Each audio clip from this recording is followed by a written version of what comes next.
ਬਾਬੂਸ਼ਾਹੀ ਦੇਖ ਰਹੇ ਸਾਰਿਆਂ ਦਾ ਸਵਾਗਤ ਹੈ। ਅੱਜ ਸੁਪਰੀਮ ਕੋਰਟ ਵੱਲੋਂ ਇੱਕ ਵੱਡਾ ਫੈਸਲਾ ਲਿਆ ਗਿਆ ਹੈ। ਸੈਡੀਸ਼ਨ ਲਾ ਜਿਹਨੂੰ ਦੇਸ਼ ਧਰੋਹੀ ਕਾਨੂੰਨ ਕਿਹਾ ਜਾਂਦਾ ਸੀਗਾ, ਉਸ ਤੇ ਸੁਪਰੀਮ ਕੋਰਟ ਵੱਲੋਂ ਸਟੇ ਲਾ ਦਿੱਤੀ ਗਈ ਹੈ। ਕੋਰਟ ਵੱਲੋਂ ਕਿਹਾ ਗਿਆ ਕਿ ਕੋਈ ਵੀ FIR ਹੈ ਜਿਹੜੀ ਉਹ ਸੈਡੀਸ਼ਨ ਲਾ ਦੇ ਤਹਿਤ ਹੁਣ ਫਿਲਹਾਲ ਦੇ ਲਈ ਰਜਿਸਟਰ ਜਿਹੜੀ ਹੈ ਉਹ ਨਾ ਕੀਤੀ ਜਾਵੇ। ਸੈਕਸ਼ਨ 124A ਸੀ ਜਿਹੜਾ IPC ਦਾ, ਉਹ ਸੈਡੀਸ਼ਨ ਦੇ ਚਾਰਜਿਸ ਜਿਹੜੇ ਸੀਗੇ ਉਹ ਲੱਗਦੇ ਸੀਗੇ ਇਸ ਸੈਕਸ਼ਨ ਦੇ ਤਹਿਤ। ਤੇ ਨਾਲ ਹੀ ਕੋਰਟ ਵੱਲੋਂ ਇਹ ਵੀ ਕਲੀਅਰ ਕੀਤਾ ਗਿਆ ਕਿ ਜਿਹੜੇ ਪੈਂਡਿੰਗ ਕੇਸਿਸ ਸੀਗੇ ਜਿਨ੍ਹਾਂ ਤੇ ਵੀ ਚਾਰਜ ਲੱਗੇ ਸੀ ਸੈਡੀਸ਼ਨ ਦੇ, ਉਹ ਵੀ ਆਪਣੀ ਬੇਲ ਦੇ ਲਈ ਕੋਰਟ 'ਚ ਜਾ ਕੇ ਅਪਰੋਚ ਕਰ ਸਕਦੇ ਨੇ, ਬੇਲ ਅਪਲਾਈ ਕਰ ਸਕਦੇ ਨੇ। ਤੇ ਇਸ ਲਾਅ ਦਾ, ਸੈਡੀਸ਼ਨ ਲਾਅ ਦਾ ਇਤਿਹਾਸ ਕੀ ਸੀ, ਕਿੱਥੇ ਕਿੱਥੇ ਦੁਰਵਰਤੋਂ ਹੁੰਦੀ ਸੀਗੀ, ਇਹਦੇ ਵਿੱਚ ਕੀ ਕੀ ਹੁੰਦਾ ਸੀਗਾ, ਉਹਦੇ ਬਾਰੇ ਅਸੀਂ ਗੱਲਬਾਤ ਅੱਜ ਕਰਾਂਗੇ। Punjab and Haryana high court ਦੇ ਸੀਨੀਅਰ ਐਡਵੋਕੇਟਸ ਦੀ ਜਿਹੜੀ ਰਾਏ ਆ ਉਹ ਲਵਾਂਗੇ ਤੇ ਉਹਨਾਂ ਤੋਂ ਜਾਣਦੇ ਆ ਕਿ ਕੀ ਹੁੰਦਾ ਸੀਗਾ ਇਸ ਲਾਅ ਦੇ ਵਿੱਚ ਤੇ ਹੁਣ ਅੱਗੇ ਜਾ ਕੇ ਕੀ ਚੇਂਜਸ ਆ ਸਕਦੇ ਨੇ। 200 ਸਾਲ ਬਾਅਦ ਅਸੀਂ ਹਿੰਮਤ ਕੀਤੀ ਹੈ ਕਿ ਅੰਗਰੇਜ਼ਾਂ ਦਾ ਕਾਨੂੰਨ ਬਦਲ ਦਿੱਤੇ ਜਾਏ। 1950 ਵਿੱਚ ਜਦੋਂ ਕਾਨੂੰਨ ਬਣਿਆ ਸੀ ਉਦੋਂ ਵੀ ਬੜੀ ਡਿਬੇਟ ਹੋਈ ਸੀ ਕਿ ਸੈਡੀਸ਼ਨ ਨੂੰ ਖਤਮ ਕਰੋ। 62 ਦੇ ਵਿੱਚ ਸੁਪਰੀਮ ਕੋਰਟ ਨੇ ਵੀ ਬੜੀ ਡਿਬੇਟ ਕੀਤੀ ਸੀ, ਪਰ ਕਿਸੇ ਨੇ ਹਿੰਮਤ ਨਹੀਂ ਕੀਤੀ ਕਿ ਸੈਡੀਸ਼ਨ ਬੇਸਿਕਲੀ ਡੈਮੋਕ੍ਰੇਸੀ ਨਾਲ ਇਨਕੰਪੈਟੀਬਲ ਹੈ। ਡੈਮੋਕ੍ਰੇਸੀ ਦੇ ਵਿੱਚ ਜਿਹੜਾ ਫਰੀडम ਟੂ ਐਕਸਪ੍ਰੈਸ ਹੈ ਉਹ ਫੰਡਾਮੈਂਟਲ ਇਨਸਟਰੂਮੈਂਟ ਆਫ ਚੇਂਜ ਹੈ, ਜਾਂ ਰਿਫਾਰਮ ਹੈ, ਜਾਂ ਚੇਂਜ ਆਫ ਲਾਅ ਹੈ। ਅਤੇ ਸੈਡੀਸ਼ਨ ਉਸੇ ਐਕਸਪ੍ਰੈਸ਼ਨ ਨੂੰ ਬੰਦ ਕਰਦਾ ਹੈ ਕਿ ਤੁਸੀਂ ਸਰਕਾਰ ਦੇ ਖਿਲਾਫ, ਗਵਰਨਮੈਂਟ ਬਾਈ ਲਾਅ ਸਟੈਬਲਿਸ਼ ਦੇ ਖਿਲਾਫ ਬੋਲ ਨਹੀਂ ਸਕਦੇ। ਔਰ ਇਸ ਲਈ ਹਰ ਚੀਫ ਮਿਨਿਸਟਰ, ਹਰ ਛੋਟਾ ਮੋਟਾ ਆਫਿਸਰ, ਹਰ ਪ੍ਰਾਈਮ ਮਿਨਿਸਟਰ ਨੂੰ ਇਹ ਸੈਡੀਸ਼ਨ ਨੂੰ ਬੜਾ ਪਿਆਰ ਹੋ ਜਾਂਦਾ, ਕਿਉਂਕਿ ਜਦੋਂ ਤੁਸੀਂ ਅਥਾਰਟੀ ਚੁਣਦੇ ਆ। ਸੋ ਜਿਹੜੇ ਉਹ ਡੈਮੋਕ੍ਰੈਟਿਕ ਸੈਂਟੀਮੈਂਟ ਦੇ ਹਿਸਾਬ ਨਾਲ ਅਸੀਂ ਆਏ ਸੀ, ਆਜ਼ਾਦੀ ਲਈ ਸੀ, ਉਹ ਜਿੱਥੇ ਸੈਡੀਸ਼ਨ ਸੀ ਉੱਥੇ ਰੁਕ ਗਏ ਸੀ। ਸੋ 70 ਸਾਲ ਬਾਅਦ ਖੁਸ਼ੀ ਹੋਈ ਹੈ ਕਿ ਸਾਡੇ ਲਾਈਫ ਟਾਈਮ ਵਿੱਚ ਘੱਟੋ ਘੱਟ ਸੁਪਰੀਮ ਕੋਰਟ ਨੇ ਡਿਸੀਜਨ ਲਿਆ ਹੈ ਕਿ ਸੈਡੀਸ਼ਨ ਸਾਡੇ ਜਿਹੜੇ ਫੰਡਾਮੈਂਟਲ ਰਾਈਟ ਟੂ ਐਕਸਪ੍ਰੈਸ਼ਨ ਦੇ ਖਿਲਾਫ ਹੈ। ਐਂਡ ਇਹਦਾ ਕੋਈ ਰੋਲ ਨਹੀਂ ਹੈ ਇੰਡੀਅਨ ਕਨਸਟੀਟਿਊਸ਼ਨ ਦੇ ਵਿੱਚ ਤੇ ਸਾਡੀ ਪਬਲਿਕ ਲਾਈਫ ਦੇ ਵਿੱਚ ਵੀ। To that extend I welcome ਦਾ ਡਿਸੀਜਨ। ਸੋ ਜਿਹੜਾ ਹੁਣ ਕਿਉਂਕਿ FIR ਨਹੀਂ ਹੋ ਸਕਦੀ ਤੇ ਬਾਕੀਆਂ ਨੂੰ ਵੀ ਕਿਹੜੇ ਪੈਂਡਿੰਗ ਕੇਸਿਸ ਸੀਗੇ, ਬਿਲਕੁਲ ਨਜਾਇਜ਼। ਤੁਸੀਂ ਸੋਚ ਸਕਦੇ ਹੋ ਕਿ ਜਿੱਦਣ ਹਿੰਦੁਸਤਾਨ ਆਜ਼ਾਦ ਹੋਇਆ ਸੀ ਉਸ ਰਾਤ ਨੂੰ ਕਾਂਗਰਸ ਲੀਡਰ ਨੇ ਚੇਨਈ ਜੇਲ੍ਹ ਵਿੱਚ ਸਪੀਚ ਦਿੱਤੀ ਸੀ ਅਗੇਂਸਟ ਦ ਕੁਈਨ ਕਿ ਅੰਗਰੇਜ਼ ਸਰਕਾਰ ਨੇ 200 ਸਾਲ ਸਾਡੇ ਖਿਲਾਫ ਅਤਿਆਚਾਰ ਕੀਤਾ। ਉਹਦੇ ਖਿਲਾਫ ਕੇਸ ਦਰਜ ਹੋ ਗਿਆ ਆਜ਼ਾਦੀ ਤੋਂ ਬਾਅਦ। ਉਹ ਕੇਸ ਸੁਪਰੀਮ ਕੋਰਟ ਵਿੱਚ ਗਿਆ। ਉਹਨਾਂ ਨੇ ਕਿਹਾ ਕਿ ਹੁਣ ਤਾਂ ਸਾਡਾ ਸੰਵਿਧਾਨ ਆ ਗਿਆ, ਅਸੀਂ ਆਜ਼ਾਦ ਹੋ ਗਏ, ਮੈਂ ਕੁਈਨ ਨੂੰ ਕਿਉਂ ਨਹੀਂ ਕ੍ਰਿਟਿਸਾਈਜ਼ ਕਰ ਸਕਦਾ। ਸੁਪਰੀਮ ਕੋਰਟ ਨੇ ਕਿਹਾ ਨਹੀਂ ਕਰ ਸਕਦੇ, ਕਿਉਂਕਿ ਕਾਨੂੰਨ ਤਾਂ ਉਹੀ ਹੈ, ਅਸੀਂ ਕਾਨੂੰਨ ਤਾਂ ਹਲੇ ਬਦਲੇ ਨਹੀਂ। ਕਿਉਂਕਿ ਇਹ ਅਸੀਂ ਕਹਿ ਦਿੱਤਾ ਸੀ ਸੰਵਿਧਾਨ ਕਿ ਜਿਹੜੇ ਕਾਨੂੰਨ ਪਿਛਲੇ ਅੰਗਰੇਜ਼ਾਂ ਦੇ ਰਾਜ ਤੋਂ ਚੱਲਦੇ ਰਹੇ ਉਹ ਚੱਲਦੇ ਰਹਿਣਗੇ ਜਦ ਤੱਕ ਪਾਰਲੀਮੈਂਟ ਬਦਲਦਾ ਨਹੀਂ ਹੈ। ਇਸ ਲਈ ਸੈਡੀਸ਼ਨ ਚੱਲਦਾ ਰਿਹਾ ਜਦ ਤੱਕ ਅਸੀਂ ਬਦਲਿਆ ਨਹੀਂ ਹੈ। ਸੋ ਅੱਜ ਅਗਰ ਸੁਪਰੀਮ ਕੋਰਟ ਉਹਨੂੰ ਬਿਲਕੁਲ ਸੰਵਿਧਾਨ ਦੇ ਖਿਲਾਫ ਡਿਕਲੇਅਰ ਕਰਦਾ, ਫਿਰ ਕਿਤੇ ਇਹ ਕੇਸਿਸ ਬੰਦ ਹੋਣਗੇ। ਅਦਰਵਾਈਜ਼ ਇਹ ਅਬਿਊਜ਼ ਆਫ ਪਾਵਰ ਜਿਹੜੇ ਬਿਲਕੁਲ ਇੱਕ ਜਿਹਨੂੰ ਆਪਾਂ ਪੁਲਿਸ ਰਾਜ ਕਹਿੰਦੇ ਹਾਂ, ਉਹਦੇ ਹੱਥ ਵਿੱਚ ਸਭ ਤੋਂ ਅੱਛਾ ਜਿਹੜਾ ਸੀ ਨਾ ਝੂਠੇ ਕੇਸ ਫਸਾਉਣ ਦਾ ਤਰੀਕਾ, ਉਹ ਸੈਡੀਸ਼ਨ ਉਹਨਾਂ ਨੂੰ ਦਿੰਦੀ ਸੀ। ਔਰ ਕਿਉਂਕਿ ਸੈਡੀਸ਼ਨ ਇਹ ਹੱਕ ਦਿੰਦੀ ਹੈ ਤਾਂ ਹਰ ਜਿਹੜਾ ਵੱਡਾ ਬੰਦਾ ਪੋਲੀਟੀਕਲੀ ਪਾਵਰਫੁਲ ਹੈ ਉਹ ਇਹਦਾ ਇਸਤੇਮਾਲ ਕਰਦਾ ਸੀ ਕਿ ਮੈਂ ਸਰਕਾਰ ਹਾਂ, ਮੇਰੇ ਖਿਲਾਫ ਬੋਲੋ ਨਾ। ਕਿਉਂਕਿ ਸਰਕਾਰ ਨੂੰ ਸਭ ਤੋਂ ਚਿੜ ਉੱਠਦੀ ਹੈ, ਸਰਕਾਰ ਨੂੰ ਇਰੀਟੇਸ਼ਨ ਨਹੀਂ ਹੁੰਦੀ ਕਿ ਇਹੋ ਜਿਹੇ ਬੰਦੇ ਪੈਦਾ ਕਿੱਦਾਂ ਹੋ ਰਹੇ ਸਾਡੇ ਦੇਸ਼ ਵਿੱਚ ਜਿਹਨਾਂ ਦੀ ਇੰਨੀ ਹਿੰਮਤ ਹੈ, ਉਹਨਾਂ ਕੋਲ ਕੋਈ ਪਾਵਰ ਨਹੀਂ ਔਰ ਪਾਵਰਫੁਲ ਬੰਦੇ ਦੇ ਖਿਲਾਫ ਬੋਲਣ। ਇਹ ਸੀ ਜਿਹੜੇ ਇਹਨੂੰ ਨੋਬਲ ਸੈਂਟੀਮੈਂਟ ਵੀ ਕਹੋ ਤੁਸੀਂ, ਕਿ ਸਭ ਤੋਂ ਅੱਛੀ ਸੈਂਟੀਮੈਂਟ ਹੁੰਦੀ ਹੈ ਕਿਸੇ ਮੁਲਕ ਵਿੱਚ, ਜਿਹਨੂੰ ਕਹਿੰਦੇ ਆ ਜਿਹੜੀ ਸਪਿਰਿਟ ਆਫ ਡੈਮੋਕ੍ਰੇਸੀ ਹੈ, ਕਿ ਤੁਹਾਡਾ ਆਮ ਸਿਟੀਜ਼ਨ ਵਿੱਚ ਇੰਨੀ ਹਿੰਮਤ ਹੋਵੇ ਕਿ ਰਾਜੇ ਦੇ ਸਾਹਮਣੇ ਅੱਖਾਂ ਵਿੱਚ ਅੱਖਾਂ ਮਿਲਾ ਕੇ ਕਹਿ ਸਕੇ ਕਿ ਯੂ ਆਰ ਰੋਂਗ, ਮੈਂ ਤੇਰਾ ਕਹਿਣਾ ਨਹੀਂ ਮੰਨਣਾ, ਕਿਉਂਕਿ ਤੁਸੀਂ ਕਾਨੂੰਨ ਦੇ ਖਿਲਾਫ ਨਹੀਂ ਜਾ ਰਹੇ ਹੋ, ਤੁਸੀਂ ਬੁਰਾ ਕਰ ਰਹੇ ਹੋ, ਜ਼ੁਲਮ ਕਰ ਰਹੇ ਹੋ। ਇਹ ਜਿਹੜੀ ਸੈਂਟੀਮੈਂਟ ਹੈ ਜਿੰਨੀ ਸਟਰੋਂਗ ਹੁੰਦੀ ਹੈ, ਇਹ ਹਿੰਮਤ ਜਿੰਨੀ ਜ਼ਿਆਦਾ ਲੋਕਾਂ 'ਚ ਪੈਦਾ ਹੁੰਦੀ ਹੈ, ਤਾਂ ਕਿਤੇ ਲੋਕਤੰਤਰ ਦੀਆਂ ਜੜ੍ਹਾਂ ਸਟਰੋਂਗ ਹੁੰਦੀਆਂ। ਸੋ ਅੱਜ ਦਾ ਡਿਸੀਜਨ ਉਸ ਡਾਇਰੈਕਸ਼ਨਸ ਵੱਲ ਛੋਟਾ ਬੜਾ ਲੌਂਗ ਅਵੇਟਡ ਡਿਸੀਜਨ ਹੈ, ਪਰ ਅੱਛਾ ਹੋਇਆ ਕਿ ਆ ਗਿਆ। ਹੋਰ ਵੀ ਕੋਈ ਕਾਨੂੰਨ ਨੇ ਜਿਹੜੇ ਅੰਗਰੇਜ਼ਾਂ ਵੇਲੇ ਦੇ ਬਣੇ? ਸਾਰੀ ਪੀਨਲ ਕੋਡ ਭਰੀ ਪਈ ਹੈ। ਤੁਸੀਂ ਕਾਰ ਨਾਲ ਕਿਸੇ ਬੰਦੇ ਨੂੰ ਮਾਰ ਦਿਓ, ਤੁਹਾਨੂੰ 2 ਸਾਲ ਦੀ ਸਜ਼ਾ ਹੈ, ਉੱਦਾਂ ਮਰਡਰ ਕਰੋ ਉਮਰ ਕੈਦ ਹੈ। ਤੁਸੀਂ ਵੇਜਿੰਗ ਵਾਰ ਆਮ ਸਿਟੀਜ਼ਨ ਕਿੱਦਾਂ ਸਰਕਾਰ ਦੇ ਖਿਲਾਫ ਲੜ ਸਕਦਾ? ਜਿਹਦੇ ਕੋਲ ਨਿਊਕਲੀਅਰ ਪਾਵਰ ਹੋਏ, ਜਿਹਦੇ ਕੋਲ 2 ਮਿਲੀਅਨ ਫੌਜ ਹੋਵੇ, ਟੈਂਕ ਹੋਣ, ਤੁਸੀਂ ਆਮ ਸਿਟੀਜ਼ਨ ਨੂੰ ਅਕਿਊਜ਼ ਕਰਦੇ ਕਿ you are waging war against it. ਇਹ ਅੰਗਰੇਜ਼ ਤਾਂ ਆਲ ਐਟ ਵਾਰ ਵਿਦ ਅਸ ਸੀ, ਉਹਨਾਂ ਤੋਂ ਹਮੇਸ਼ਾ ਡਰ ਲੱਗਦਾ ਸੀ। 25,000 ਅੰਗਰੇਜ਼ਾਂ ਨੇ ਕਰੋੜਾਂ ਨੂੰ ਰੂਲ ਕੀਤਾ, ਉਹਨਾਂ ਨੂੰ ਤਾਂ ਡਰ ਲੱਗੇਗਾ ਕਿ ਸਾਰਾ ਹਿੰਦੁਸਤਾਨ ਜਦੋਂ ਮਰਜ਼ੀ ਸਾਡੇ ਖਿਲਾਫ ਲੜਾਈ। ਅੱਜ ਹਿੰਦੁਸਤਾਨ 'ਚ ਇਹੋ ਜਿਹੇ ਪ੍ਰੋਵੀਜ਼ਨ ਰੱਖਣ ਦਾ ਮਤਲਬ ਹੀ ਕਿਹਾ ਹੈ? ਪ੍ਰੈਪਰੇਸ਼ਨ ਫॉर ਵੇਜਿੰਗ ਵਾਰ। ਇਹੋ ਜਿਹੇ ਸਾਰੇ ਇੰਨੇ ਪੁਰਾਣੇ ਐਂਟੀਕ ਜਿਹੜੇ ਕਿ ਡਿਵੈਲਪ ਵਰਲਡ ਨੇ ਉਹਨਾਂ ਕੰਟਰੀਆਂ ਨੇ ਜਿਹਨੇ ਤਾਂ ਸਾਡੇ ਰਾਜ ਕੀਤਾ ਆਪਣੇ ਕਾਨੂੰਨ ਦੀ ਬੁੱਕ ਤੱਕ ਖਤਮ ਕਰ ਦਿੱਤੇ ਹੈ, ਉਹ ਸਾਡੇ ਸਿਰ ਹਲੇ ਵੀ ਪਏ ਹੋਇਆ ਔਰ ਸਾਡੇ ਸਿਰ ਮਤਲਬ ਆਮ ਹਿੰਦੁਸਤਾਨ ਦੇ ਲੋਕਾਂ ਦੇ ਸਿਰ 'ਤੇ, ਔਰ ਜਿਹੜਾ ਉਹਦਾ ਅਬਿਊਜ਼ ਕਰ ਰਿਹਾ ਉਹ ਜਿਹੜੇ ਸੱਤਾ ਵਿੱਚ ਆ ਜਾਂਦੇ ਨੇ। ਸੋ ਹੋਪ ਹੈ ਵੀ ਹੁਣ ਹੋਰ ਵੀ ਇਸ ਤਰੀਕੇ ਨਾਲ ਸੁਪਰੀਮ ਕੋਰਟ ਧਿਆਨ ਦੇਊਗੀ ਇਹਨਾਂ ਕਾਨੂੰਨਾਂ ਜਿਹੜੇ ਨਹੀਂ, ਹੋਪ ਤਾਂ ਲਾਈਜ਼ ਇਟਰਨਲ, ਹੋਪ ਤਾਂ ਹਮੇਸ਼ਾ ਹੀ ਹੁੰਦੀ ਹੈ, ਪਰ ਬੜੀ ਮੁਸ਼ਕਿਲ ਨਾਲ ਇੱਕ ਇਹੋ ਜਿਹੀ ਸਿਚੁਏਸ਼ਨ ਬਣਦੀ ਹੈ, ਇੰਨਾ ਕੰਪੇਨ ਬਣਦਾ, ਇੰਨਾ ਸੈਂਸਿਟਿਵ ਜੱਜ ਆਉਂਦਾ, ਇਹੋ ਜਿਹੇ ਲਾਇਰਸ ਹੁੰਦੇ ਆ ਔਰ ਸਰਕਾਰ ਥੋੜਾ ਕਾਰਨਰ ਹੁੰਦੀ ਹੈ ਤੇ ਕੁਝ ਰਿਫਾਰਮ ਅੱਗੇ ਵੱਧਦਾ ਹੈ, but large country it takes time therefore. Thank you. Okay. देखो कुछ लोगों ने सुप्रीम कोर्ट ਦੇ ਵਿੱਚ ਜੋ ਸੈਡੀਸ਼ਨ ਲਾਅ ਹੈ section 124A of the IPC ਇਸ ਨੂੰ ਚੈਲੰਜ ਕੀਤਾ ਸੀ। ਉਸ ਦੀ ਸੁਣਾਈ ਦੇ ਦੌਰਾਨ ਅੱਜ ਭਾਰਤ ਸਰਕਾਰ ਵੱਲੋਂ ਇਹ ਗੱਲ ਕਹੀ ਗਈ ਕਿ ਅਸੀਂ ਇਸ ਬਾਰੇ 'ਚ ਇੱਕ ਵਾਰ ਫਿਰ ਦੁਬਾਰਾ ਵਿਚਾਰ ਕਰਨ ਨੂੰ ਤਿਆਰ ਹਾਂ। ਇਸ 'ਤੇ ਸੁਪਰੀਮ ਕੋਰਟ ਨੇ ਕਿਹਾ ਕਿ ਠੀਕ ਹੈ ਤੁਸੀਂ ਇਸ 'ਤੇ ਵਿਚਾਰ ਕਰੋ ਔਰ 3 ਜੁਲਾਈ ਨੂੰ ਅਗਲੀ ਸੁਣਵਾਈ ਹੋਏਗੀ, ਜੋ ਤੁਹਾਡਾ ਵਿਚਾਰ ਹੈ ਉਹ ਸਾਡੇ ਸਾਹਮਣੇ ਰੱਖੋ। ਇਸ ਦੌਰਾਨ ਸਰਕਾਰਾਂ ਨੂੰ ਅਪੀਲ ਕੀਤੀ ਹੈ ਸੁਪਰੀਮ ਕੋਰਟ ਨੇ ਕਿ ਕੋਈ ਨਵਾਂ ਕੇਸ ਰਜਿਸਟਰ ਨਾ ਕਰੋ, 124A ਨੂੰ ਅਬੈਂਚ ਰੱਖੋ ਔਰ ਜਿਹੜੇ ਲੋਕ ਜੇਲ੍ਹਾਂ 'ਚ ਹੈਗੇ ਨੇ ਉਹਨਾਂ ਨੂੰ ਕਿਹਾ ਕਿ ਉਹ ਆਪਣੀ ਬੇਲ ਵਾਸਤੇ ਕੋਰਟ ਕੋਲ ਜਾ ਕੇ ਅਪਲਾਈ ਕਰ ਸਕਦੇ ਨੇ। 124A ਜਿਹੜਾ ਹੈ ਇਹ ਕੋਈ ਮੋਦੀ ਸਰਕਾਰ ਨਹੀਂ ਲੈ ਕੇ ਆਈ, ਇਹ ਕਾਨੂੰਨ 1870 'ਚ ਬਣਿਆ ਸੀ।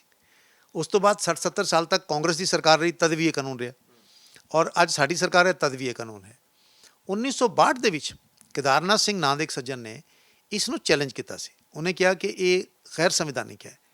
ਇਸ 'ਤੇ ਸੁਪਰੀਮ ਕੋਰਟ ਦਾ 5 ਜੱਜਾਂ ਦਾ ਬੈਂਚ ਬੈਠਿਆ ਔਰ 5 ਜੱਜਾਂ ਦੇ ਬੈਂਚ ਨੇ ਕਿਹਾ ਕਿ ਨਹੀਂ, ਇਹ ਸੰਵਿਧਾਨਿਕ ਹੈ, ਕਾਨੂੰਨ ਦੇ ਅਨੁਸਾਰ ਹੈ, ਲੇਕਿਨ ਇਹ ਜਿਹੜਾ ਕਾਨੂੰਨ ਹੈ ਇਹ 2 ਐਕਟੀਵਿਟੀਜ਼ 'ਤੇ ਲਾਗੂ ਹੋਏਗਾ। ਪਹਿਲੀ ਗੱਲ, ਅਗਰ ਕੋਈ ਹਿੰਸਾ ਕਰਦਾ ਹੈ, ਵਾਇਲੈਂਸ ਕਰਦਾ ਹੈ, ਔਰ दूसरी कोई पब्लिक सार्वजनिक अव्यवस्था पैदा करता है। अगर ये दोनों चीज़ें नहीं हैं तो फिर लॉ लागू होना तो नहीं होता है। लेकिन कुछ लोगों का कहना है कि कई ਥਾਵਾਂ 'ਤੇ ਦੁਰਉਪਯੋਗ ਹੋਇਆ, ਇਸ ਦਾ ਮਿਸਯੂਜ਼ ਹੋਇਆ। ਮੇਰਾ ਇਹ ਕਹਿਣਾ ਹੈ ਕਿ ਜਿੱਥੋਂ ਤੱਕ ਮਿਸਯੂਜ਼ ਦਾ ਤਾल्लुक ਹੈ, ਅਸੀਂ ਦੇਖਿਆ ਕਿ ਪੁਲਿਸ ਹਰ ਕੋਈ ਇੱਕ ਪਰਟੀਕੂਲਰ ਰਾਜ ਦੀ ਗੱਲ ਨਹੀਂ ਹੈ, ਖਾਸ ਤੌਰ 'ਤੇ ਪੰਜਾਬ ਦੇ ਵਿੱਚ ਤਾਂ ਅਸੀਂ ਵੇਖਦੇ ਆ ਰਹੇ ਹਾਂ ਕਈ ਵਾਰ ਪੁਲਿਸ ਜਿਹੜੀ ਹੈ ਉਹ ਨਜਾਇਜ਼ ਕੇਸ ਲੋਕਾਂ ਦੇ ਬੁੱਕ ਕਰਦੀ ਹੈ। ਇਹ ਫੈਕਟ ਹੈ, ਸਿਰਫ ਇਹੀ ਨਹੀਂ ਬਾਕੀ ਕੇਸਾਂ 'ਚ ਵੀ ਕਰਦੀ ਹੈ, ਨਜਾਇਜ਼ ਵੀ ਇਨਵੋਲਵ ਕਰਦੀ ਹੈ। ਲੇਕਿਨ ਕਿਉਂਕਿ ਕੋਈ ਇਸ ਦਾ ਦੁਰਉਪਯੋਗ ਹੋਇਆ, ਇਸ ਕਰਕੇ ਤਾਂ ਤੁਸੀਂ ਉਸ ਕਾਨੂੰਨ ਨੂੰ ਰੱਦ ਨਹੀਂ ਕਰ ਸਕਦੇ ਹੋ ਨਾ।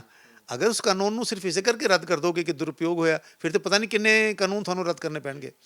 ਇਸ 'ਤੇ ਹੁਣ ਵਿਚਾਰ ਹੋਏਗਾ ਦੁਬਾਰਾ। ਸੁਪਰੀਮ ਕੋਰਟ ਦੇ 5 ਜੱਜਾਂ ਦਾ ਬੈਂਚ ਪਹਿਲੇ ਇਹਨੂੰ ਵੈਲਿਡ ਕਹਿ ਚੁੱਕਾ ਹੈ। ਅਗਰ ਇਸ ਨੂੰ ਰੀਕਨਸੀਡਰ ਕਰਨਾ ਹੈ, ਜਿਹੜੀ ਹੁਣ ਸੁਣਵਾਈ ਹੋ ਰਹੀ ਹੈ ਉਹ 3 ਜੱਜਾਂ ਦਾ ਬੈਂਚ ਹੈ, ਤਾਂ ਫਿਰ ਇਹ ਲਾਰਜਰ ਬੈਂਚ ਨੂੰ ਜਾਏਗਾ ਤੇ ਘੱਟੋ ਘੱਟ 7 ਜੱਜਾਂ ਦਾ ਬੈਂਚ ਬੈਠੇਗਾ ਸੁਪਰੀਮ ਕੋਰਟ 'ਚ, ਜਿਹੜਾ ਦੋਨਾਂ ਪੱਖਾਂ ਦੀ ਬਹਿਸ ਸੁਣਨ ਤੋਂ ਬਾਅਦ ਫਿਰ ਫੈਸਲਾ ਕਰੇਗਾ ਕਿ ਵੈਲਿਡ ਹੈ ਜਾਂ ਨਹੀਂ ਹੈ। ਅੱਜ ਦਾ ਆਰਡਰ ਸਿਰਫ ਇੰਟੈਰਿਮ ਆਰਡਰ ਹੈ ਜਿਹੜਾ 3 ਜੁਲਾਈ ਤੱਕ ਐਪਲੀਕੇਬਲ ਹੈ। 3 ਜੁਲਾਈ ਨੂੰ ਫਿਰ ਸੁਪਰੀਮ ਕੋਰਟ ਫੈਸਲਾ ਕਰੇਗਾ ਅੱਗੇ ਕੀ ਐਕਸਟੈਂਡ ਕਰਨਾ, ਕੀ ਅੱਗੇ ਸਟੈਂਡ ਲੈਣਾ। ਠੀਕ ਹੈ ਜੀ, ਥੈਂਕ ਯੂ। ਸੁਪਰੀਮ ਕੋਰਟ ਵੱਲੋਂ ਆਇਆ नहीं, फैसला बिल्कुल ठीक आया है। सुप्रीम कोर्ट ने बिल्कुल ठीक कंसीडर करके गवर्नमेंट ਨੂੰ ਕੀਤਾ ਕਿ ਉਹ ਰਿਵਿਊ ਆਪਣੇ ਸੈਡੀਸ਼ਨ ਦਾ ਲਾਅ ਜਿਹੜਾ ਹੈਗਾ ਉਹਨੂੰ ਰਿਵਿਊ ਕਰੇ, ਕਿਉਂਕਿ ਟਾਈਮ ਦੇ ਨਾਲ ਨਾਲ ਹਰ ਕਾਨੂੰਨ ਹਰ ਚੀਜ਼ 'ਚ ਚੇਂਜ ਚਾਹੀਦੀ ਹੈ। ਲਾਈਕ ਜਿਵੇਂ ਪੌਕਸੋ ਐਕਟ 'ਚ ਚੇਂਜ ਲਿਆਂਦੀ ਗਈ, ਡੋਮੈਸਟਿਕ ਵਾਇਲੈਂਸ ਦੇ ਜਿਹੜੇ ਕੇਸਿਸ ਸੀ ਉਹਨਾਂ 'ਚ ਰਿਲੀਫ ਦਿੱਤੀ ਗਈ। ਆਪਣੇ ਇਸੇ ਤਰ੍ਹਾਂ ਜਿਹੜਾ ਹੈ ਆਪਣੇ ਸੈਡੀਸ਼ਨ ਦੇ ਜਿਹੜਾ ਲਾਅ ਹੈ ਇਹਦੇ ਵਿੱਚ ਵੀ ਗਵਰਨਮੈਂਟ ਨੂੰ ਰਿਲੀਫ ਦੇਣਾ ਚਾਹੀਦਾ ਹੈ। ਹਰ ਕਿਸੇ 'ਤੇ ਇਸ ਤਰ੍ਹਾਂ ਫਰੀਕੁਐਂਟਲੀ ਕੇਸਿਸ ਨਹੀਂ ਰਜਿਸਟਰਡ ਕੀਤੇ ਜਾ ਸਕਦੇ। ਲਾਈਕ ਜਿਵੇਂ ਰੇਪ ਦੇ ਕੇਸਿਸ ਸੀਗੇ, ਮੋਸਟਲੀ ਕੇਸਿਸ ਵੂਮਨ ਦੇ, ਚਾਈਲਡ ਦੇ। ਅੱਜ ਕੱਲ੍ਹ ਸਭ ਤੋਂ ਜ਼ਿਆਦਾ ਮਿਸਯੂਜ਼ ਹੋ ਰਿਹਾ, ਪੌਕਸੋ ਐਕਟ ਦਾ ਮਿਸਯੂਜ਼ ਹੋ ਰਿਹਾ। ਪਹਿਲਾਂ ਰੇਪ ਦਾ ਹੁੰਦਾ ਸੀਗਾ, ਉਸ ਤੋਂ ਪਹਿਲਾਂ ਡੋਮੈਸਟਿਕ ਵਾਇਲੈਂਸ ਦਾ ਹੁੰਦਾ ਸੀ, ਉਸ ਤੋਂ ਪਹਿਲਾਂ SC ST ਐਕਟ ਦਾ ਹੁੰਦਾ ਸੀਗਾ, ਉਸੇ ਤਰ੍ਹਾਂ ਸੈਡੀਸ਼ਨ ਦਾ ਵੀ ਹੁੰਦਾ ਹੈ। ਤਾਂ ਇਹ ਜਦੋਂ ਰਿਵਿਊ ਕਰਕੇ ਇਸ 'ਚ ਰਿਲੀਫ ਦਿੱਤਾ ਜਾਏਗਾ ਤਾਂ ਲੋਕਾਂ ਨੂੰ ਕੰਫਰਟੇਬਲ ਹੋਏਗਾ ਕਿ ਉਹ ਇੱਦਾਂ ਕੁਛ ਵੀ ਆਪਣੀ ਜਿਹੜਾ ਫਰੀਡਮ ਹੈ ਜਿਹੜੀ ਸਪੀਚ ਦੀ ਉਹਨੂੰ ਪ੍ਰਵੇਲ ਕਰ ਸਕਣਗੇ, ਆਪਣੇ ਰਾਈਟ ਟੂ ਫਰੀਡਮ ਨੂੰ। ਪਰ ਤੁਹਾਨੂੰ ਲੱਗਦਾ ਨਹੀਂ ਕਿ ਦੇਰੀ ਬਹੁਤ ਹੋ ਗਈ? 1860 ਦਾ ਬਣਿਆ ਹੋਇਆ, ਹੁਣ 2022 'ਚ ਜਾ ਕੇ ਚਲੋ ਗੱਲ ਇਹ ਹੈ ਵੀ ਕਾਨੂੰਨ ਦੇ ਵਿੱਚ ਦੇਰ ਆਏ ਦਰੁਸਤ ਆਏ, all are welcome. We don't have to say these words because matter is pending before Supreme Court and we can't say कि देर आए दुरुस्त आए। ठीक है, बस जो सुप्रीम कोर्ट कर रही है we have to obey the law। Thank you very much। ਸਤਿ ਸ਼੍ਰੀ ਅਕਾਲ ਜੀ। ਤੇ ਇੱਕ ਬਹੁਤ ਹੀ ਵੈਲਕਮ ਡਿਸੀਜਨ ਹੈਗਾ ਇਹ ਜਿਹੜਾ ਸੁਪਰੀਮ ਕੋਰਟ ਨੇ ਅੱਜ ਸੈਕਸ਼ਨ 124A ਜਿਹੜਾ ਹੈਗਾ ਇਹਨੂੰ ਸਟੇ ਕੀਤਾ till the union of India ਜਾਂ ਹਿੰਦੁਸਤਾਨ ਦੀ ਜਿਹੜੀ ਸਰਕਾਰ ਹੈਗੀ ਆ ਉਹਨੂੰ ਜਦੋਂ ਤੱਕ ਰਿਵਿਊ ਨਹੀਂ ਕਰਦੀ।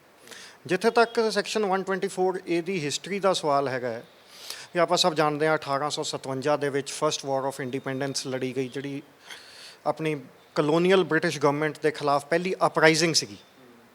ਉਹ ਅਪਰਾਈਜ਼ਿੰਗ ਤੋਂ ਬਾਅਦ ਵੀ ਜੋ ਇੱਕ ਪਹਿਲੀ ਵਾਰ ਆਰਗੇਨਾਈਜ਼ਡ ਤਰੀਕੇ ਦੇ ਨਾਲ ਜਿਹੜੀ ਕਲੋਨੀਅਲ ਗਵਰਨਮੈਂਟ ਸੀਗੀ ਉਹਦੇ ਖਿਲਾਫ ਵੀ ਲੋਕ ਖੜੇ ਹੋਏ ਸੀਗੇ। ਉਹਨਾਂ ਨੂੰ ਕੁਚਲਣ ਵਾਸਤੇ, ਉਹਨਾਂ ਨੂੰ ਦਬਾਉਣ ਵਾਸਤੇ ਤੇ ਆਉਣ ਵਾਲੇ ਟਾਈਮ ਦੇ ਵਿੱਚ ਇਹ ਨਾ ਹੋ ਸਕੇ, ਬ੍ਰਿਟਿਸ਼ ਜਿਹੜੀ ਕਲੋਨੀਅਲ ਗਵਰਨਮੈਂਟ ਸੀਗੀ ਉਹਨਾਂ ਨੇ ਇਹ ਲਾਅ ਇਨੈਕਟ ਕੀਤਾ ਸੀਗਾ 1860 ਦੇ ਵਿੱਚ। ਉਸ ਤੋਂ ਬਾਅਦ ਜਿੰਨੀ ਦੇਰ ਅਸੀਂ ਬ੍ਰਿਟਿਸ਼ ਦੇ ਥੱਲੇ ਰਹੇ ਹਾਂ ਟਿਲ 1947 ਵੀ ਇਹ ਦਬਾ ਕੇ ਮਿਸਯੂਜ਼ ਹੋਇਆ ਹੈ। ਸਾਡੇ ਫਰੀडम ਫਾਈਟਰਸ ਦੇ ਖਿਲਾਫ ਵੀ ਮਿਸਯੂਜ਼ ਹੋਇਆ ਹੈ, ਸਾਡੀ ਪਬਲਿਕ ਦੇ ਖਿਲਾਫ ਵੀ ਮਿਸਯੂਜ਼ ਹੋਇਆ ਹੈ। ਵੀ ਹਿੰਦੁਸਤਾਨੀਆਂ ਵਾਸਤੇ ਇੱਕ ਇਹ ਉਸ ਦੌਰਾਨ ਇੱਕ ਕਾਲਾ ਕਾਨੂੰਨ ਸੀਗਾ। ਅਤੇ ਉਸ ਤੋਂ ਬਾਅਦ 1947 ਦੇ ਵਿੱਚ ਜਦੋਂ ਵੀ ਹਿੰਦੁਸਤਾਨ ਆਜ਼ਾਦ ਹੋਇਆ, ਠੀਕ ਹੈ, ਇੱਕ ਕੌਂਸਟੀਚੂਐਂਟ ਅਸੈਂਬਲੀ ਬਣੀ, ਆਪਣੀ ਕੌਂਸਟੀਟਿਊਸ਼ਨ ਲਿਖੀ ਗਈ, ਪਰ IPC ਦੇ ਵਿੱਚ ਜਿਹੜੀਆਂ ਵੀ ਅਮੈਂਡਮੈਂਟਸ ਸੀਗੀਆਂ ਉਹ ਬਹੁਤ ਹੱਦ ਤੱਕ ਜਿਹੜੀਆਂ ਨਹੀਂ ਹੋ ਸਕੀਆਂ। ਜਿਵੇਂ ਇੱਕ ਦੂਜਾ, ਜੇ ਮੈਂ ਐਗਜ਼ਾਮਪਲ ਦੇਵਾਂ ਤਾਂ ਦੂਜਾ ਹੈਗਾ ਜਿਹੜਾ Indian arms act. Indian arms act ਦਾ ਜਿਹੜਾ ਮੋਟਿਵ ਸੀਗਾ ਉਹ ਸੀਗਾ ਸਾਰੇ ਹਿੰਦੁਸਤਾਨ ਨੂੰ ਡਿਸਆਰਮ ਕਰਨਾ ਤਾਂ ਕਿ ਆਰਮਡ ਰਿਬੈਲੀਅਨ ਨਾ ਹੋ ਸਕੇ। ਅੱਜ ਵੀ ਅਸੀਂ ਉਹੀ ਆਰਮਸ ਐਕਟ ਲੈ ਕੇ ਚੱਲ ਰਹੇ ਹਾਂ। ਉਸੇ ਤਰੀਕੇ ਦੇ ਨਾਲ ਜਿਹੜਾ ਇਹ ਸੈਕਸ਼ਨ 124A ਹੈਗਾ ਇਹ ਬਹੁਤ ਮਿਸਯੂਜ਼ਡ ਸੀਗਾ। ਸੁਪਰੀਮ ਕੋਰਟ ਦੇ ਵਿੱਚ ਕੁਛ ਜਿਹਨੂੰ ਆਪਾਂ ਕਹਿੰਦੇ ਹਾਂ ਲੋਕਾਂ ਨੇ ਇੱਕ PIL ਲੈ ਕੇ ਗਏ ਸੀਗੇ ਮਾਨਯੋਗ ਸੁਪਰੀਮ ਕੋਰਟ ਦੇ ਵਿੱਚ, ਅਤੇ ਉਹਦੇ ਵਿੱਚ ਅੱਜ ਸੁਪਰੀਮ ਕੋਰਟ ਨੇ ਬਹੁਤ ਹੀ ਇੱਕ ਜਿਹਨੂੰ ਕਹਿੰਦੇ ਆ ਵੀ ਵਧੀਆ ਫੈਸਲਾ ਦਿੱਤਾ ਵੀ ਇਹਨੂੰ ਸਟੇ ਕਰ ਦਿੱਤਾ ਹੈ till the centre union of India ਜਦੋਂ ਤੱਕ ਇਹਨੂੰ ਰਿਵਿਊ ਨਹੀਂ ਕਰ ਦਿੰਦੀ। ਅਤੇ ਯੂਨੀਅਨ ਆਫ ਇੰਡੀਆ ਨੇ ਪ੍ਰਪੋਜ਼ ਵੀ ਕੀਤਾ ਹੈ ਵੀ ਇਹਦੇ 'ਚ ਕਈ ਚੇਂਜਸ ਲੈ ਕੇ ਆਉਣਗੇ ਅਤੇ ਇਹਨੂੰ ਜਿਹਨੂੰ ਆਪਾਂ ਕਹਿੰਦੇ ਹਾਂ ਵੀ ਮਕੈਨੀਕਲ ਤਰੀਕੇ ਦੇ ਵਿੱਚ FIRs ਨਹੀਂ ਰਜਿਸਟਰ ਹੋਣਗੀਆਂ। ਜੇ ਕੰਪਲੇਂਟ ਕੋਈ ਆਉਂਦੀ ਵੀ ਹੈ ਉਹਨੂੰ officer not less than the rank of superintendent of police ਉਹਨੂੰ ਸਕਰੂਟਨੀ ਕਰੇਗਾ ਅਤੇ ਫਿਰ ਇਹਦੇ 'ਚ ਜਿਹੜੀਆਂ ਹੈਗੀਆਂ ਨੇ ਇਹ ਕੋਈ ਕਾਰਵਾਈ ਕੀਤੀ ਜਾਵੇਗੀ। ਅਤੇ ਜਿਹੜੇ ਤਕਰੀਬਨ ਦੇਖੋ ਹੁਣ 800 ਕੇਸਿਸ ਹੈਗੇ ਨੇ ਜਿਹੜੇ ਇਸ ਲਾਅ ਦੇ ਤਹਿਤ ਪੈਂਡਿੰਗ ਪਏ ਨੇ। ਤਕਰੀਬਨ 1300-1400 ਬੰਦਾ ਜਿਹੜਾ ਹੈਗਾ ਇਸ ਟਾਈਮ ਇਹਦੇ ਤੋਂ ਅਫੈਕਟਡ ਹੈਗਾ। ਅਤੇ ਕੋਰਟ ਨੇ ਇਹ ਵੀ ਕਿਹਾ ਵੀ ਜਿਹੜਾ ਹੈਗਾ ਤੁਸੀਂ ਸਪੀਡੀ ਡਿਸਪੋਜ਼ਲ ਵਾਸਤੇ ਕੋਰਟਸ ਨੂੰ ਅਪਰੋਚ ਕਰ ਸਕਦੇ ਹੋ ਜਿਨ੍ਹਾਂ ਦੀਆਂ ਬੇਲਸ ਪੈਂਡਿੰਗ ਪਈਆਂ ਬਹੁਤ ਸਮੇਂ ਤੋਂ ਵੀ ਇਨ ਕਸਟਡੀ ਹੈਗੇ ਨੇ, ਉਹਨਾਂ ਵਾਸਤੇ ਇੱਕ ਰਾਹਤ ਦੀ ਜਿਹਨੂੰ ਕਹਿੰਦੇ ਆ ਖਬਰ ਹੈਗੀ ਹੈ।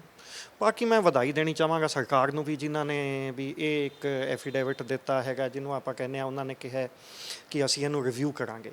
ਅੱਜ ਟਾਈਮ ਦੀ, ਅੱਜ ਵਕਤ ਦੀ ਜਿਹਨੂੰ ਕਹਿੰਦੇ ਆ ਵੀ ਇੱਕ ਲੋੜ ਹੈਗੀ ਹੈ ਕਿ ਇਹਨੂੰ ਰਿਵਿਊ ਕੀਤਾ ਜਾਵੇ ਕਿਉਂਕਿ ਚਲੋ ਆਪਾਂ ਕਹਿੰਦੇ ਹਾਂ ਵੀ ਗਵਰਨਮੈਂਟ ਨੇ ਇੱਕ ਬਹੁਤ ਹੀ ਸ਼ਲਾਘਾਯੋਗ ਕਦਮ ਲਿੱਤਾ ਵੀ ਜਿਹੜੇ ਇਹ ਰਿਡੰਡੈਂਟ ਲਾਜ਼ ਜਿਹੜੇ ਬ੍ਰਿਟਿਸ਼ ਨੇ ਹਿੰਦੁਸਤਾਨੀਆਂ ਨੂੰ ਦਬਾਉਣ ਵਾਸਤੇ ਬਣਾਏ ਸੀਗੇ ਉਹਨਾਂ 'ਚ ਚੇਂਜਸ ਲਿਆਉਣ ਵਾਸਤੇ ਗਵਰਨਮੈਂਟ ਜਿਹਨੂੰ ਕਹਿੰਦੇ ਆ ਵੀ ਅੱਗੇ ਵਧ ਰਹੀ ਹੈ। ਇਹਦੇ ਵਿੱਚ ਜਿਵੇਂ ਕਿਸੇ ਤੇ ਵੀ ਇਹ ਚਾਰਜ ਲੱਗਦੇ ਸੀਗੇ ਤਾਂ ਕੀ ਉਹਨੂੰ ਸਫਰ ਕਰਨਾ ਪੈਂਦਾ ਸੀ, ਕੀ ਸਜ਼ਾ ਹੁੰਦੀ ਸੀਗੀ ਤੇ ਹੋਰ ਕੀ ਪਾਬੰਦੀਆਂ ਲੱਗਦੀਆਂ ਸੀ? ਦੇਖੋ ਜੀ ਗੱਲ ਇਹ ਹੈਗੀ ਆ ਵੀ it is one of the ਜਿਹਨੂੰ ਕਹਿੰਦੇ ਆ ਮੋਸਟ ਸੀਰੀਅਸ ਅਫੈਂਸਿਸ।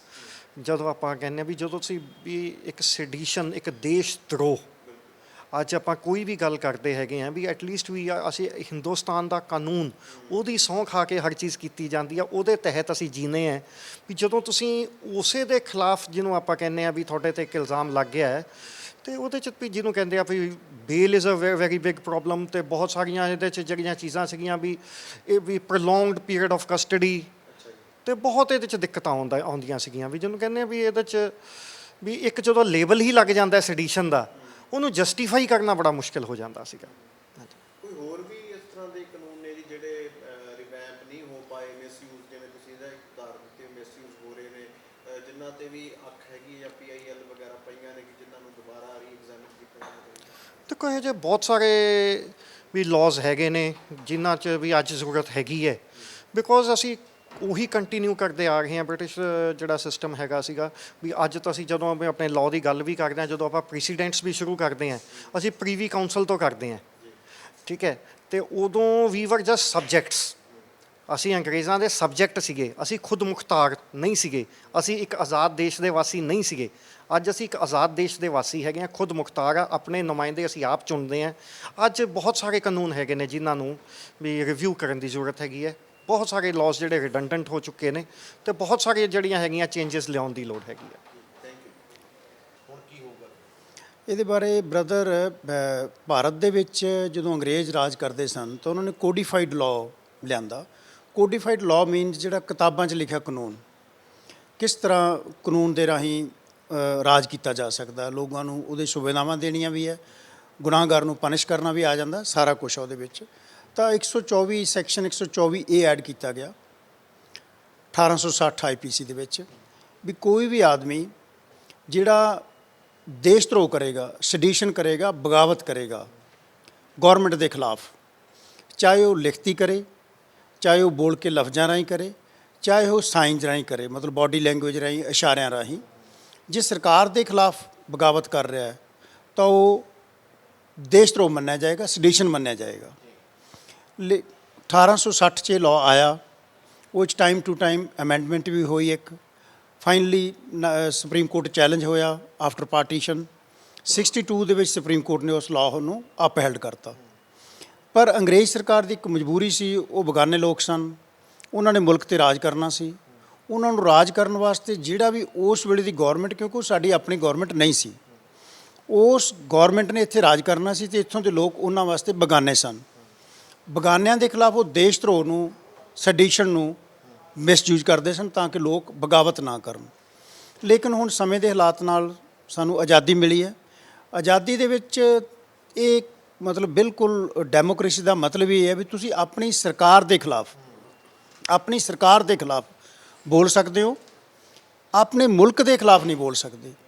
ਔਰ ਜਿੰਨੇ ਵੀ ਲੋਕ, ਜਿੰਨੀਆਂ ਵੀ ਐਜੀਟੇਸ਼ਨ 'ਚ ਹੋਈਆਂ ਹੋਣਗੀਆਂ, ਤੁਹਾਨੂੰ ਯਾਦ ਹੋਏਗਾ ਮੌਜੂਦਾ ਸਮੇਂ 'ਚ, ਉਹ ਸਾਰੀਆਂ ਆਪਣੀ ਸਰਕਾਰਾਂ ਦੇ ਖਿਲਾਫ ਹੁੰਦੀਆਂ ਵੀ ਤੁਸੀਂ ਆਹ ਵਾਅਦੇ ਕੀਤੇ ਪੂਰੇ ਨਹੀਂ ਕੀਤੇ, ਜਾਂ ਲੋਕਾਂ ਨੂੰ ਬੇਸਿਕ ਨੀਡਸ ਜੋ ਵੀ ਹੈ ਸਰਕਾਰਾਂ ਦਾ ਦੇਣਾ ਫਰਜ਼ ਹੈ, ਚਾਹੇ ਉਹ ਐਜੂਕੇਸ਼ਨ ਹੈ, ਚਾਹੇ ਐਮਪਲੋਇਮੈਂਟ ਹੈ, ਚਾਹੇ ਹੈਲਥ ਹੈ, ਚਾਹੇ ਵੀ ਹੋਰ ਇਨਫਰਾਸਟਰਕਚਰ ਹੈ। ਤਾਂ ਸਰਕਾਰ ਦੇ ਖਿਲਾਫ ਤਾਂ ਲੋਕਾਂ ਦਾ ਬੋਲਣਾ ਰਾਈਟ ਹੈ। ਜੇ ਮੁਲਕ ਦੇ ਖਿਲਾਫ ਬੋਲਦੇ ਤਾਂ ਉਹ ਮਾੜੀ ਗੱਲ ਹੈ। ਮੁਲਕ ਦੇ ਖਿਲਾਫ ਕੋਈ ਬੋਲ ਨਹੀਂ ਰਿਹਾ। ਔਰ ਜਦੋਂ ਸਰਕਾਰ ਦੇ ਖਿਲਾਫ ਬੋਲਦੇ ਹੀ ਤਾਂ ਸਰਕਾਰ 124 ਏ ਇਨਵੋਕ ਕਰਦੀ ਸੀ, ਉਹਦੇ 'ਚ ਬੰਦਿਆਂ ਨੂੰ ਜੇਲ੍ਹਾਂ ਸੁੱਟਿਆ ਜਾਂਦਾ ਸੀ। ਤਾਂ ਹੁਣ ਬੜਾ ਸੋਹਣਾ ਸਟੈਪ ਸੁਪਰੀਮ ਕੋਰਟ ਨੇ ਲਿਆ ਔਰ ਸਾਰੇ ਹਰ ਪਾਸਿਓਂ ਐਪਰੀਸ਼ੀਏਸ਼ਨ ਮਿਲ ਰਹੀ ਹੈ ਜੋ ਅੱਜ ਸਟੇ ਆਰਡਰ ਆਇਆ ਸੁਪਰੀਮ ਕੋਰਟ ਵੱਲੋਂ ਵੀ ਹਿੰਦੁਸਤਾਨ ਦੇ ਲੋਕਾਂ ਨੂੰ, ਭਾਰਤ ਦੇ ਲੋਕਾਂ ਨੂੰ ਜੇ ਆਪਣੀ ਸਰਕਾਰ ਦੇ ਖਿਲਾਫ ਵੀ ਬੋਲਣ ਦਾ ਅਧਿਕਾਰ ਨਹੀਂ, ਔਰ ਉਸ ਅਧਿਕਾਰ ਨੂੰ ਤੁਸੀਂ ਖੋਹ ਕੇ ਸੈਡੀਸ਼ਨ, ਬਗਾਵਤ ਲਾ ਰਹੇ ਹੋ। ਮੁਲਕ ਦੇ ਖਿਲਾਫ ਬਗਾਵਤ ਤਾਂ ਬਗਾਵਤ ਮੰਨੀ ਜਾਂਦੀ, ਸਰਕਾਰ ਦੇ ਖਿਲਾਫ ਬਗਾਵਤ ਕੀ ਹੋਈ? ਸਾਡੀ ਆਪਣੀ ਸਰਕਾਰ, government by the people, for the people, and third ਕਿਆ ਹੈ, ਆਫ ਦੀ ਪੀਪਲ। ਤੋ ਸਾਡੀ ਸਰਕਾਰ ਹੈ, ਜੇ ਸਾਡੀ ਸਰਕਾਰ ਕੋਈ ਗਲਤ ਕਰਦੀ ਤਾਂ ਅਸੀਂ ਉਹਦੇ ਖਿਲਾਫ ਬੋਲਣ ਦਾ ਸਾਡੇ ਤੋਂ ਰਾਈਟ ਨਹੀਂ ਖੋਣਾ ਚਾਹੀਦਾ। ਤੇ ਜੀ ਹੁਣ ਇਹਦਾ ਕੋਈ ਮਿਸਯੂਜ਼ ਅੱਗੇ ਨਹੀਂ ਹੋ ਸਕਦਾ ਜੀ? ਜਿਵੇਂ ਮੰਨ ਲਓ ਜਿਨ੍ਹਾਂ ਤੇ ਲੱਗਦਾ ਸੀ ਕੋਈ ਬੋਲਦਾ ਸੀ, ਤਾਂ ਹੁਣ ਜਦੋਂ ਪਤਾ ਲੱਗੂਗਾ ਵੀ FIR ਤਾਂ ਹੋ ਨਹੀਂ ਸਕਦੀ ਫਿਲਹਾਲ ਦੇ ਘੜੀ ਤੇ, ਉਹ ਇਸ ਦਾ ਮਿਸਯੂਜ਼ ਕਰ ਸਕਦੇ, ਵੱਧ ਬੋਲ ਸਕਦੇ। ਸੁਪਰੀਮ ਕੋਰਟ ਨੇ ਜਦੋਂ ਇਸ ਚੀਜ਼ ਨੂੰ ਵਿਚਾਰਿਆ ਤਾਂ ਸੁਪਰੀਮ ਕੋਰਟ ਦੇ ਸਾਹਮਣੇ ਇਹ ਗੱਲ ਆਈ ਹੋਣੀ ਹੈ ਵੀ ਜੇ ਕਾਨੂੰਨ ਦੀ ਕਿਤਾਬ 'ਚੋਂ ਅੱਜ 124 ਏ ਨੂੰ ਸਟੇ ਕਰ ਦਿੱਤਾ ਜਾਵੇ ਤਾਂ ਕੀ ਭਾਰਤ ਦੇ ਲੋਕ ਉਹ ਧਾਰਾ ਵਿੱਚੋਂ ਸਟੇ ਹੋ ਜਾਣ ਨਾਲ ਉਹਨੂੰ ਮਿਸਯੂਜ਼ ਕਰ ਸਕਣਗੇ? ਸੁਪਰੀਮ ਕੋਰਟ ਨੇ ਵਿਚਾਰਨ ਤੋਂ ਬਾਅਦ ਹੀ ਸਟੇ ਕੀਤਾ। ਤਾਂ ਮੇਰਾ ਕਹਿਣ ਦਾ ਮਤਲਬ ਇਹ ਹੈ ਵੀ ਜੇ ਧਾਰਾ ਖਤਮ ਹੋ ਜੂ ਤਾਂ ਤੁਹਾਨੂੰ ਸਰਕਾਰ ਦੇ ਖਿਲਾਫ ਬੋਲਣ ਦਾ ਅਧਿਕਾਰ ਹੈ। ਮੁਲਕ ਦੇ ਖਿਲਾਫ ਤਾਂ ਤੁਸੀਂ ਪਹਿਲਾਂ ਵੀ ਨਹੀਂ ਬੋਲ ਸਕਦੇ। ਔਰ ਉਹਦੇ ਲਈ ਬੜੇ ਹੋਰ ਕਾਨੂੰਨ, ਯੂਆਪਾ ਹੈ, NSA ਪਹਿਲਾਂ ਸੀ, ਚਲੋ ਅੱਜ ਖਤਮ ਹੋ ਗਿਆ, ਉਹ ਹੈ। ਹੋਰ ਬੜੇ ਕਾਨੂੰਨ ਆ ਜਿਹਦੇ ਤਹਿਤ ਲੋਕਾਂ ਦੇ ਖਿਲਾਫ FIR 'ਚ ਜਾਂ ਫੌਜਦਾਰੀ ਕੇਸ ਕੀਤੇ ਜਾ ਸਕਦੇ ਆ। ਠੀਕ ਹੈ, ਥੈਂਕ ਯੂ ਜੀ, ਥੈਂਕ ਯੂ। ਸੋ ਵੱਖ-ਵੱਖ ਰਿਐਕਸ਼ਨਸ ਅਸੀਂ ਲਏ ਨੇ। ਸੀਨੀਅਰ ਐਡਵੋਕੇਟਸ ਨੇ ਦੱਸਿਆ, ਜਾਣਕਾਰੀ ਦਿੱਤੀ ਹੈ ਕਿ ਲਾਅ ਬੇਸਿਕਲੀ ਸੀ ਕਿ ਕਿਵੇਂ ਦੁਰਵਰਤੋਂ ਹੁੰਦੀ ਸੀਗੀ ਤੇ ਹੁਣ ਇਹਦੇ ਨਾਲ ਜਿਹੜਾ ਕੀ ਚੇਂਜ ਹੈ ਉਹ ਜੁਡੀਸ਼ਰੀ ਦੇ ਵਿੱਚ ਆਉਣ ਦੀ ਸੰਭਾਵਨਾ ਹੈਗੀ ਹੈ। ਚੰਡੀਗੜ੍ਹ ਤੋਂ ਕੈਮਰਾਮੈਨ ਆਕਾਸ਼ਦੀਪ ਦੇ ਨਾਲ ਹਰਸ਼ਬਾਬ ਸਿੰਘ ਸਿੱਧੂ, ਬਾਬੂ ਸ਼ਾਹੀ ਟਾਈਮਸ।